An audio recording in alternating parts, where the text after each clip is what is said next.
Hey everybody, gonna keep it short and sweet tonight.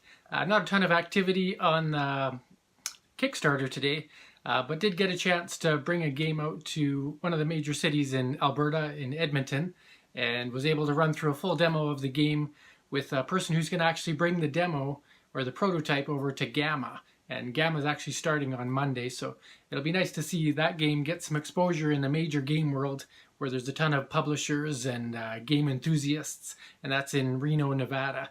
So big thank you to Dave from the Warp Comics and Game Stores in Edmonton, Alberta, for taking the time to go through that demo with me and bring it with him, along with some info sheets to Gamma next week.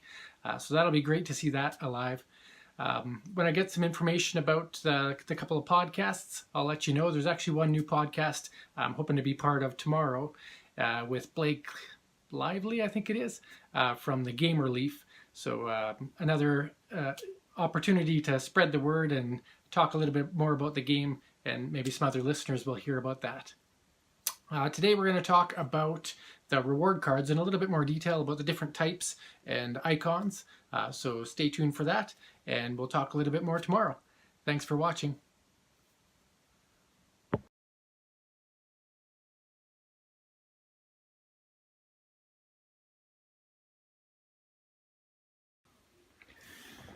Hey everybody.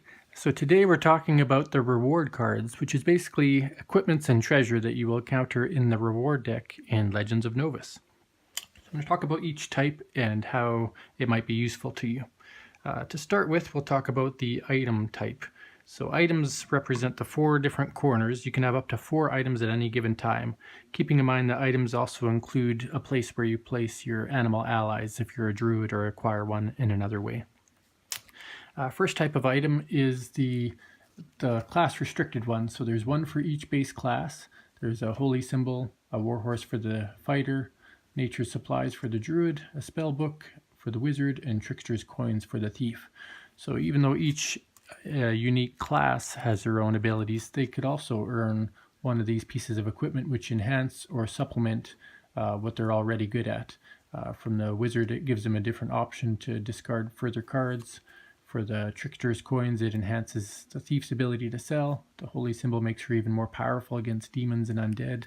The warhorse allows the fighter to travel faster and escape easier if they need to. And the druid's ability allows him to enhance equipment that he has through natural buffs.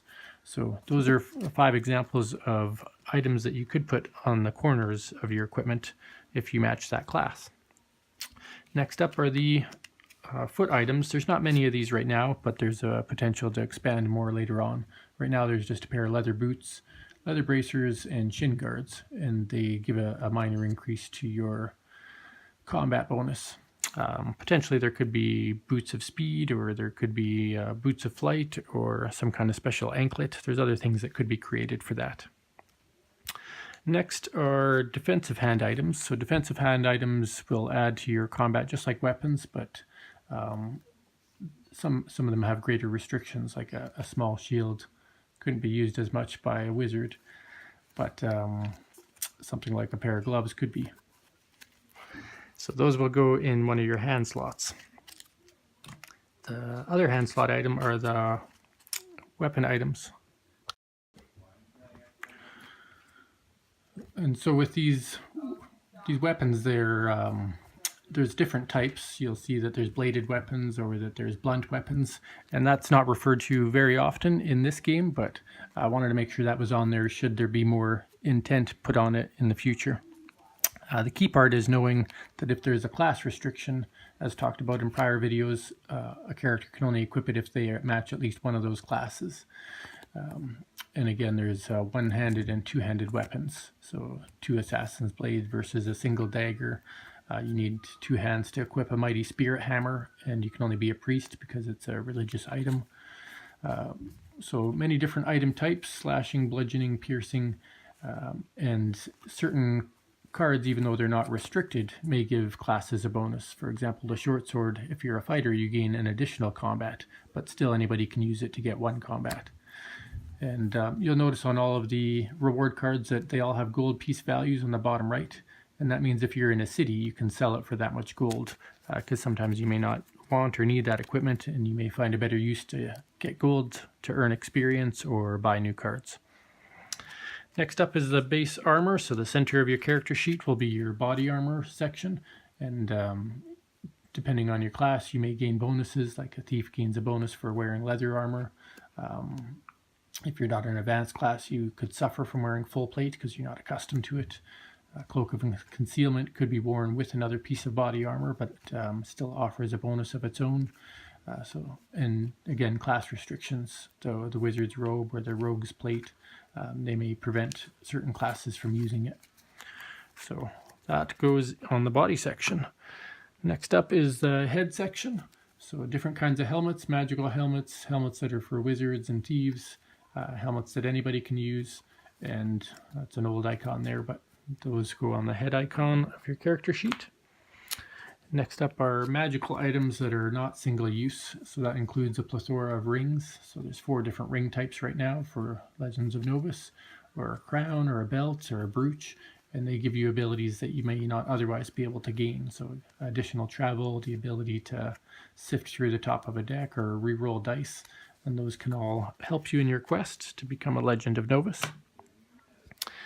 And then the other type of items are one-time use. So there's 4 different types of potions, and they can offer you different perks, but you can only use them once. So as soon as you equip it, just like anything else, but once you activate it, it's gone forever and goes to the discard pile.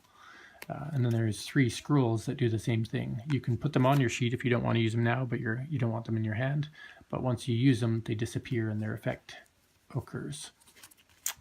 So those can go on any 4 corners. And then the last type of reward is just money. So you earn money by traveling. If you roll the money icon or the chest icon, you can earn cards like this in the adventure deck and in this deck. So it changes anywhere from 5 to 25 to 10 to 50 gold pieces that you can earn when you get a reward card. And that can be cashed in at any time for the coin tokens. So there you have it. That is the reward cards that you will experience in Legends of Novus. And some of them may have some adjustments to their... well, there'll be a lot of image changes because we want to get it all to Andrea's art. Some of this is placement art right now. And we'll be doing a read-through of every single card just to make sure the text lines up and the icons line up.